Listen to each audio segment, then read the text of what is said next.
Hey everyone, welcome back to another episode of Google Workspace Recap, a Tab Geeks Network show. Each week we take you through everything announced by Google Workspace, discussing the updates of the week and other relevant news and announcements. My name is Jesse Nolan, my co-host is Steve Larson, and we're here to help you keep up. I'm testing out a new dock tonight for my Mac. Tonight I have the Anker 563 USB-C dock. It's a brand new dock from Anker. It's not sponsoring the episode or anything. I just have been really suffering lately. I have an Aki dock that I've been running that is, as you can see here, just a thin little non-out external powered dock that isn't really cutting it. And I'm pretty sure that's what's been causing my feed in these last couple weeks of shows, or several weeks of shows, to cut out, which was causing me to resort to the video call backup feed, which is in 480p, so obviously my quality suffered. I did do actually an unboxing video of the Anker dock tonight, so I'm going to edit that and upload it this week, and fingers crossed, hopefully it's going to vastly improve the performance here, although it is using the display link, which does take a hit on processing power, so maybe I replace one devil for another, I don't know. We'll have to see. I'll let you know in my full review later on, so stay tuned for that. Steve, how's it going? It's going good. I am obviously a little bit different background here, as you can tell. A little bit. A little warmer for me right at the moment. But I also have like 40% battery, so I'm hoping that. Well, that's why I was talking fast. Episode.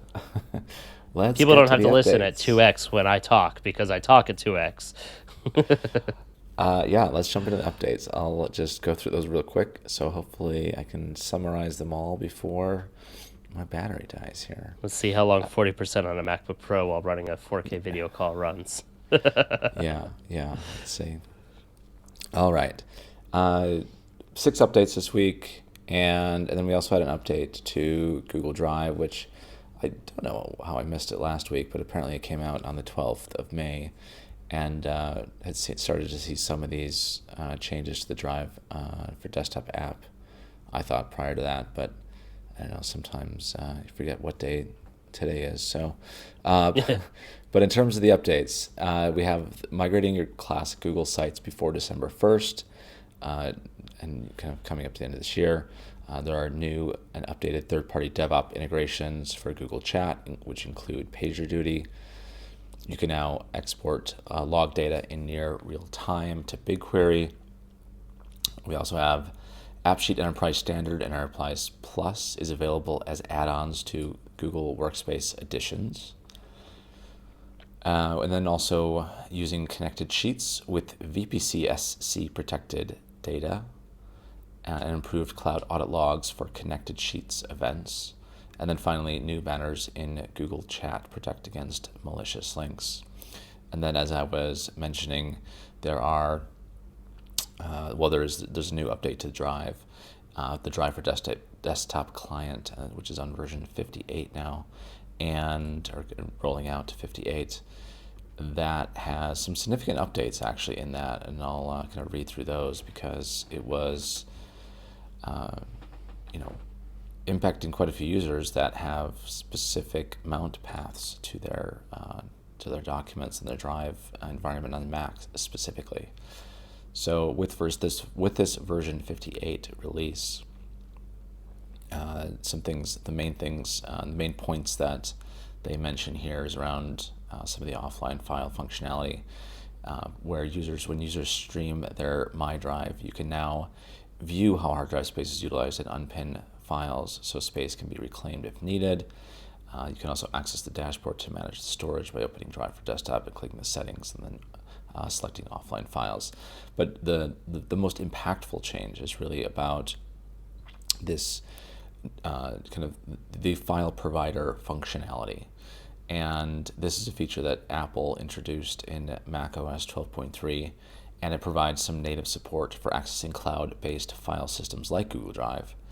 And although they say that the changes will not impact the core capabilities of Drive, it obviously was very impactful. I mean, everyone noticed this, as things were alerting on all of the accounts you were signed in on, saying, the folder path, the file path of the mount is now changing.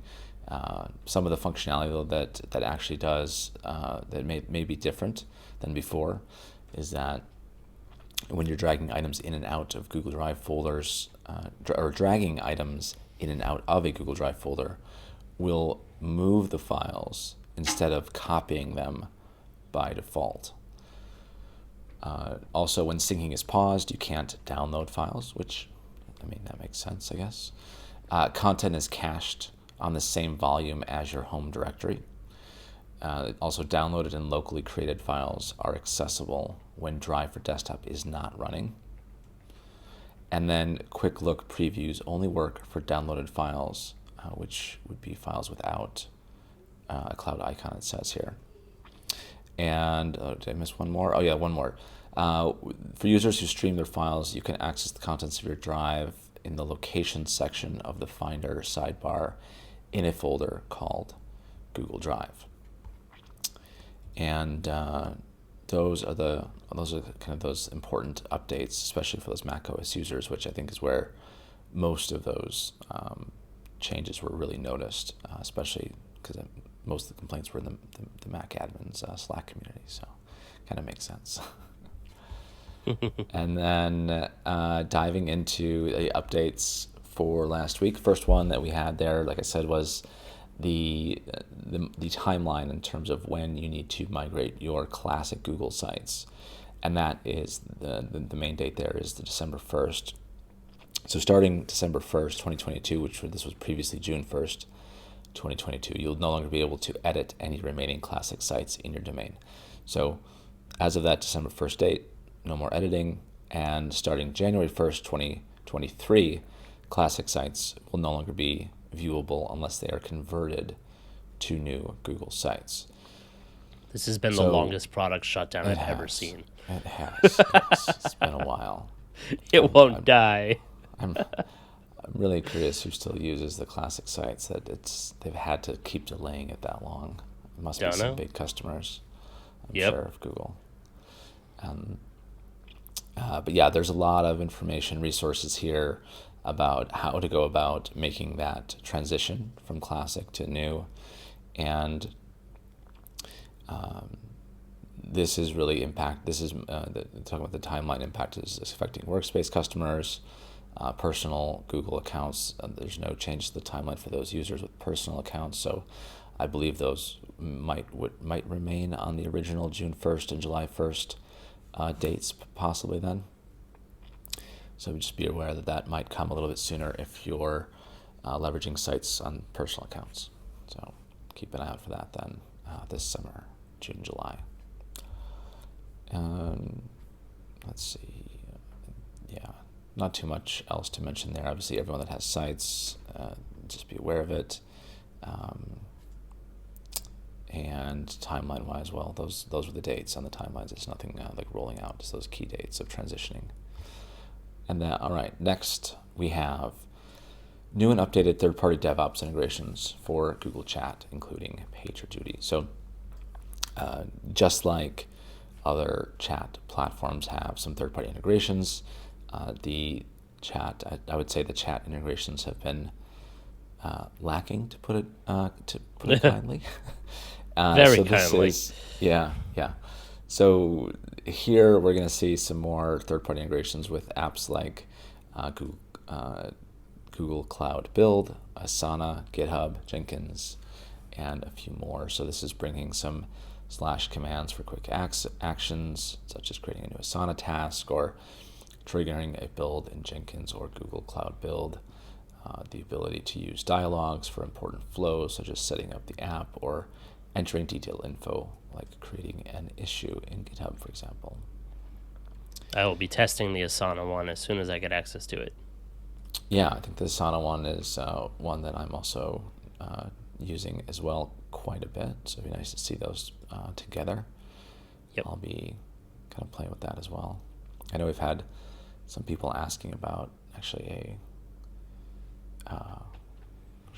integration between our HubSpot environment where we have some of our tickets at the moment, but interesting. I don't think that's on the list here. Yeah, I want Fresh Service also to pop in for that. Yeah. Actually, Fresh Service, I know, is working with service requests. So if some automated service requests that create a thread in a space. I'm going to take a look. Yeah, I'll have to show you that.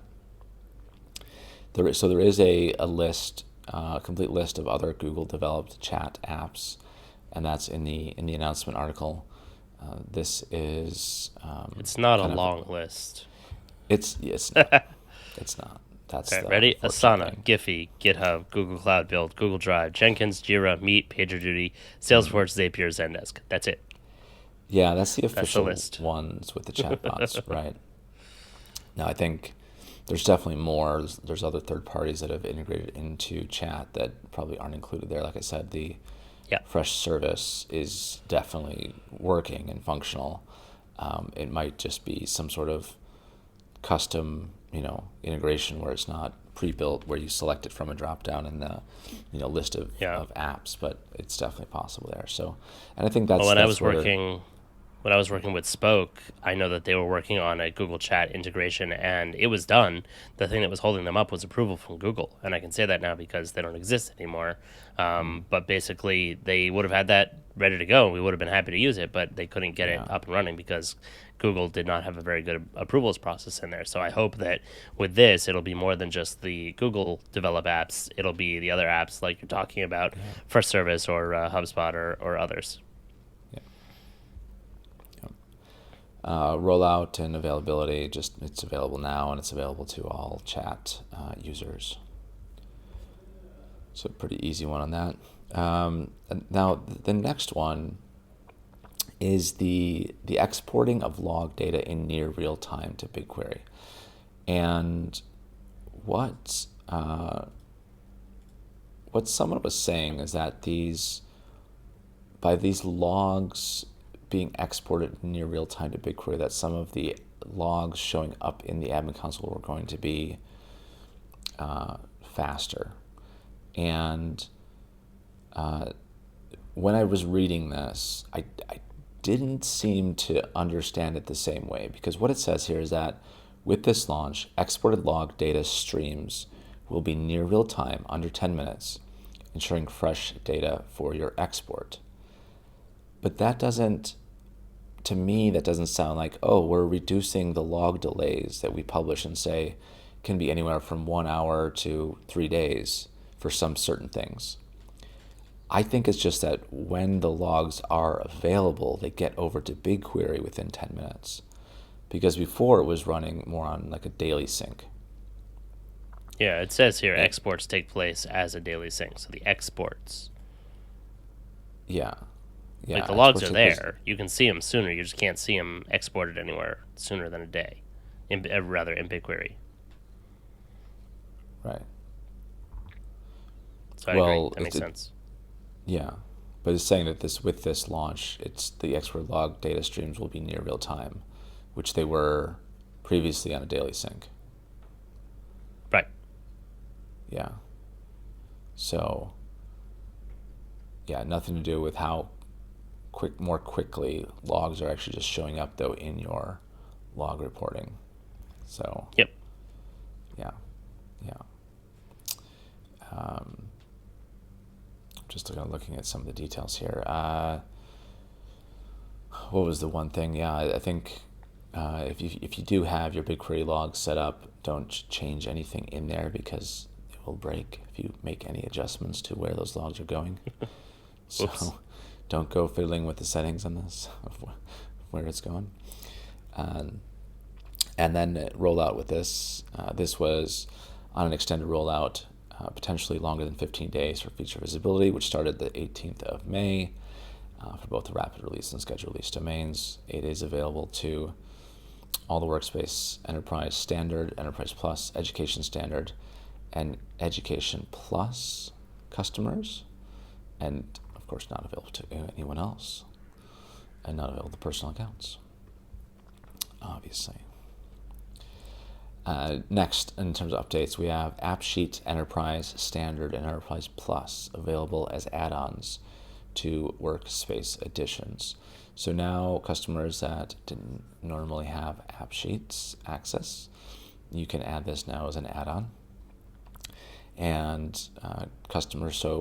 for customers that want to get access to this, contact sales or your Google partner, and you can get this You have new license added on quite easily to your environment, and then assign that functionality to your users.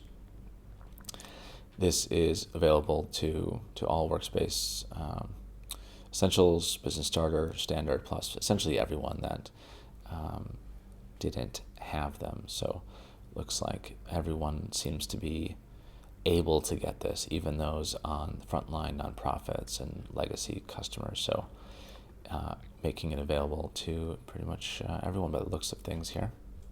Given how hard they've been pushing AppSheets, that's not surprising. Well, I'm also just surprised that this wasn't available from the beginning. Like, I don't know what the challenge was to maybe to even make it available from the start. And the other thing too, Scale was on the wrong servers.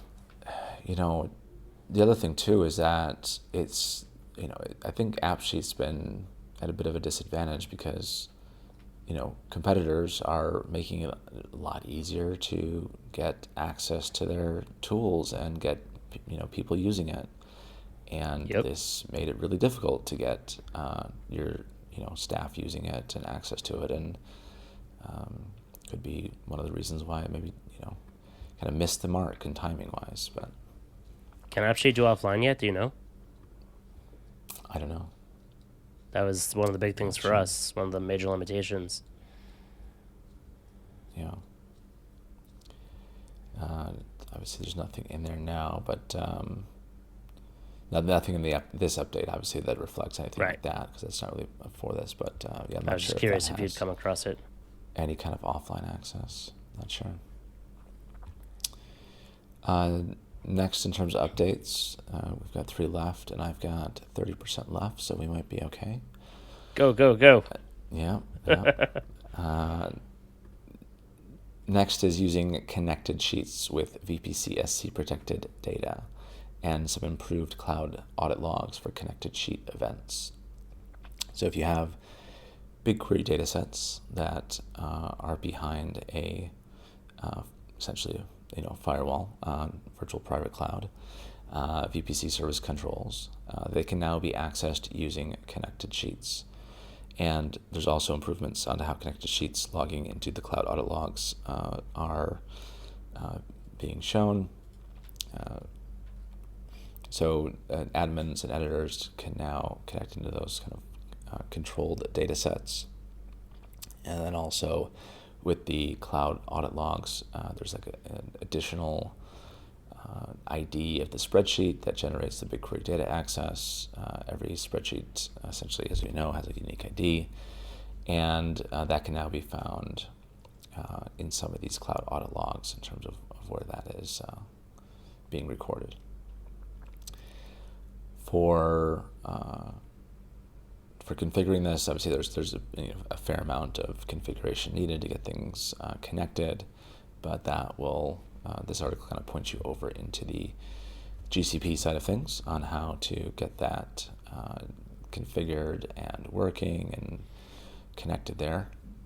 And then with the rollout on this, rapid release domains are going to see this on a gradual rollout up to 15 days for visibility starting on the 19th of May. And then scheduled release domains see it also on a gradual rollout up to 15 days. Same thing for visibility starting on the 30th of May. And available to all Workspace and personal customers, but not available to legacy G Suite Basic and business customers at all.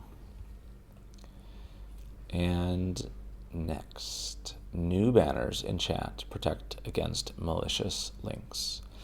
So I don't know if you've seen some of these news articles, but kind of not related to chat, but related to gaining access to, let's say, Instagram accounts. There's been some kind of hacks going around recently I've seen with some people where you're sharing images of something and not clicking a link, but I can't quite understand what it is that someone's actually doing, but you're basically getting a message from someone that you think that somehow they've connected their account as well, and people are having their accounts compromised, and basically just don't help anyone try to get into any account, yours or anyone else's. Like, there's a process for that does not involve any third parties. You just do it directly on site. So don't click links, don't send screenshots to people, don't try to help someone else out. Basically, is all I've got to say. Lovely. Yeah, yeah. But what Google's doing here, Pack it Chat, up. yeah. So you'll start to see warning banners, just like you've kind of see within Gmail messages, either on your phone in the Gmail app or on the web.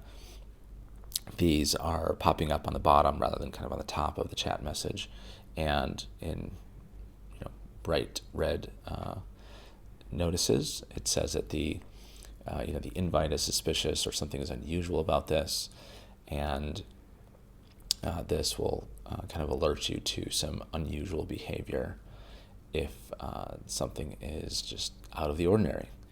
So for the rollout of this one, this was started on the 19th of May for rapid release and scheduled release domains, and it is gradually rolling out up to 15 days for visibility on that one.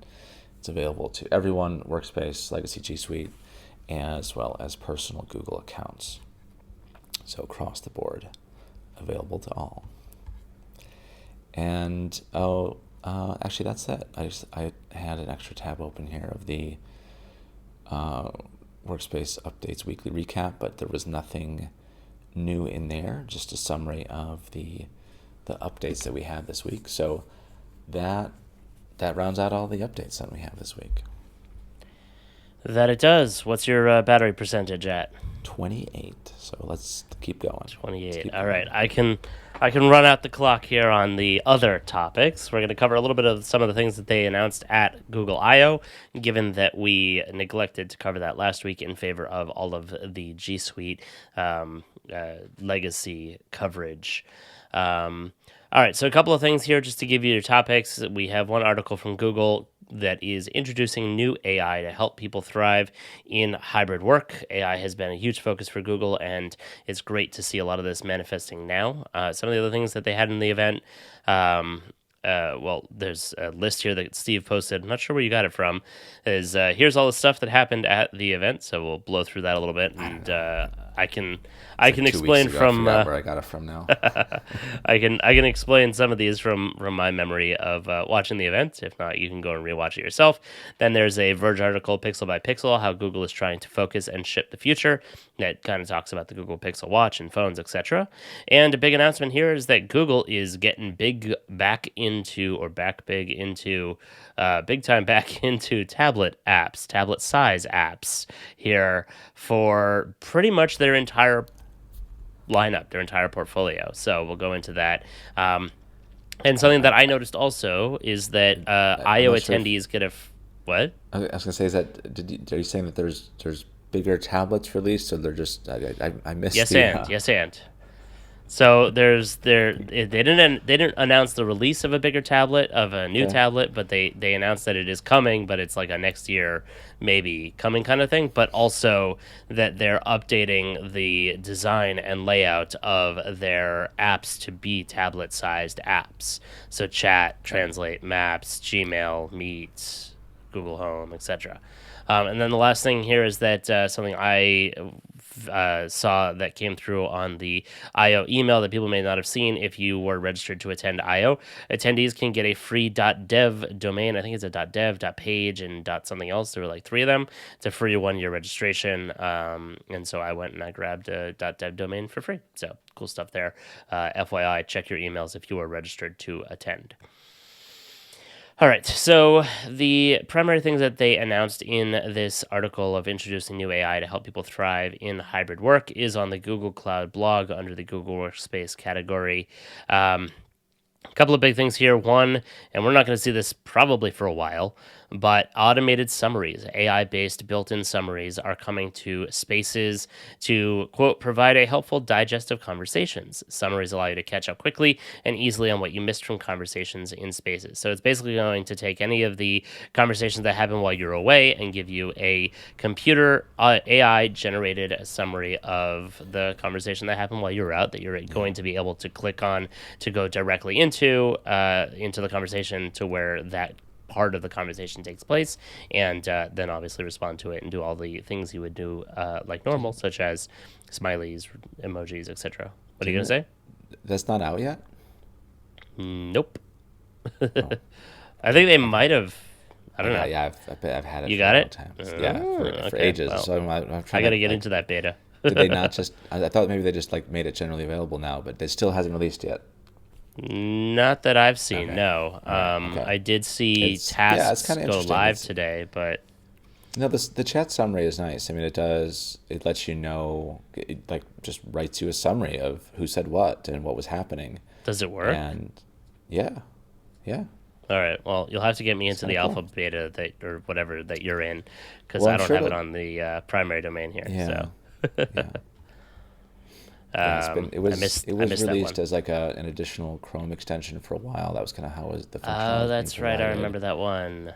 Yeah, Yeah, yeah. got It it. was probably 6 to 9 months It's a ago. long It was a time while ago. ago. Yeah, yeah. I don't know why I never installed that one.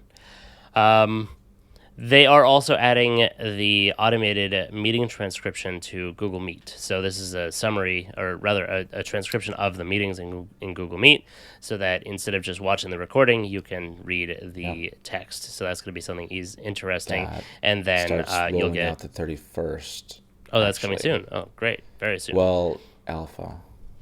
Okay, fine. And then they Yes. said that they are releasing automated transcription later this year and meeting summarization next year. So there's a little bit of a timeline there for you. Yeah, if you're interested in those meet transcriptions, then that does start in a few days if you're in the alpha bundle. Cool, cool, cool. Yeah. Guess I'll see it soon then. All right. This other one is super cool. Google is doing some serious video feed magic here to be able to take what is a completely background or backlit video feed where there's a window behind you and your face is basically in the dark, and being able to up the contrast or something so that you're actually able to see your face and yet not completely distorting or turning the entire image quality to garbage, which is normally what would happen when you start trying to do that. So very impressed with the way that this looks. Can't wait to play around with this. Steve, have you tried it yet? Have you seen it? No, I have not seen this No, one yet. it's a good one. They're calling it Portrait Restore, and it uses Google's AI to help improve your video quality by addressing issues caused by low light, low quality webcams, or poor network connectivity. So basically, they're taking your crappy video and making it look good for everybody else. And they're not doing it on your device, they're doing it in the cloud. So even if you have a not that great of a processor or a crappy camera, as they mentioned, it happens in the cloud. So pretty good. And then there's some other cool stuff. They have what's called Portrait Light, which, quote, uses machine learning to simulate studio quality lighting in your video feed, and you can even adjust the light position and brightness so you're seeing the way you want to be. And this is nuts. And I feel like some of this is coming from their oh shoot, what's the Starlight? The name of their new 3D booths experiment that they're doing. You know what I'm talking I haven't about? heard of that. No, no. Yeah, we talked about it a while ago. The I'm sure we it's did. I don't remember though. not virtual reality, but in reality, but on a screen where it's almost like a hologram, like a 3D hologram in front of you, and it looks like the person's actually sitting in front of you. I think it's called Project Okay. Starlight or something similar. Anyhow, this feels like this tech is probably coming out of some of the experiments they're doing over there. You can literally change kind of the angle of where you would see the spotlight coming from. So if I were to move one of my spots over here or turn one off, you'd see part of my face get darker. And so there's a slider both up and down on the screen there, where you can adjust where that's coming from and just do it automatically through. They used to call it movie magic, but now I guess it's AI magic. So pretty impressive there. I don't know when we're going to see any of that, but it's looks pretty impressive in their GIF. So go and check it out in our show notes.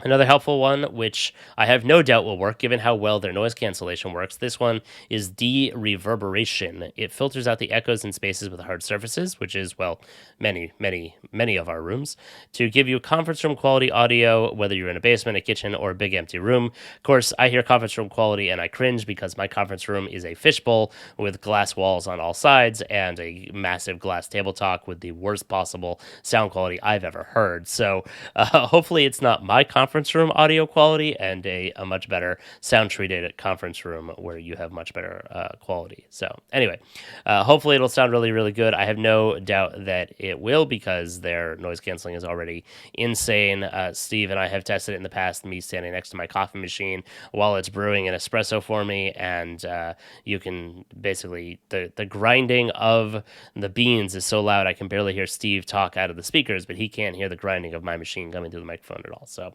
really, really unbelievably impressive there, and I'm sure it'll carry over into this. Another thing that they shared is live sharing in Google Meet.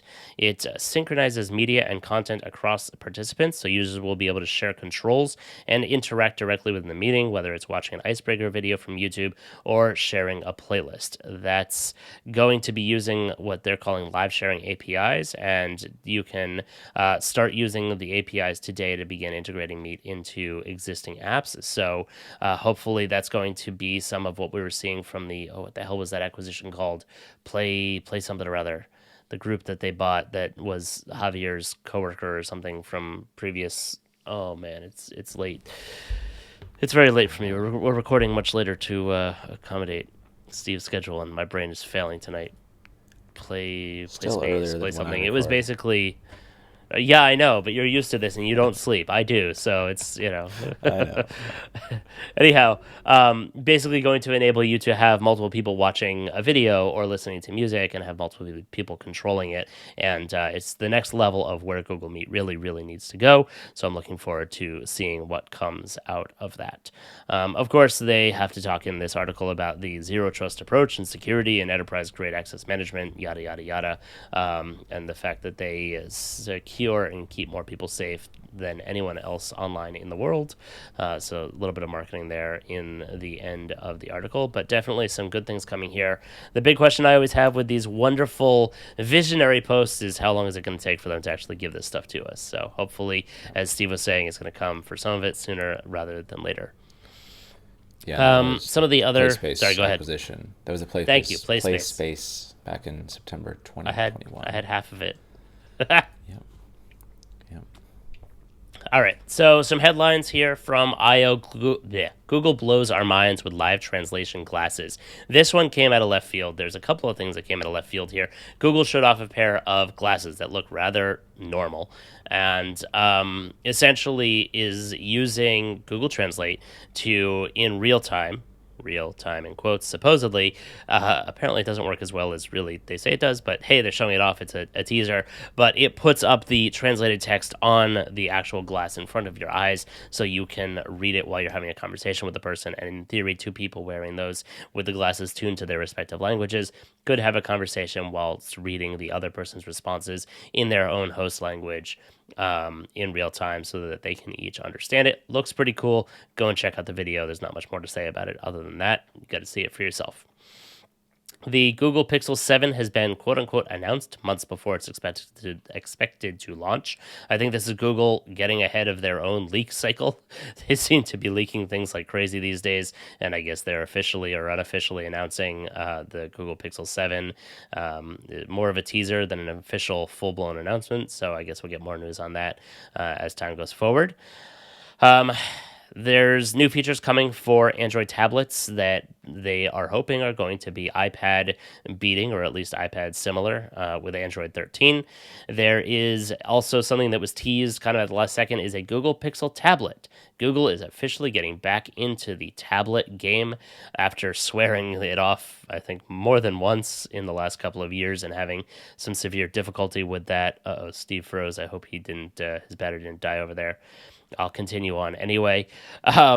The tablet looks interesting. It actually looks like they took the Google Home Hub screen and blew it up a little bit, expanded it out, and it's entirely possible. I have heard... Oh, you're still there. Okay, you froze for a bit there.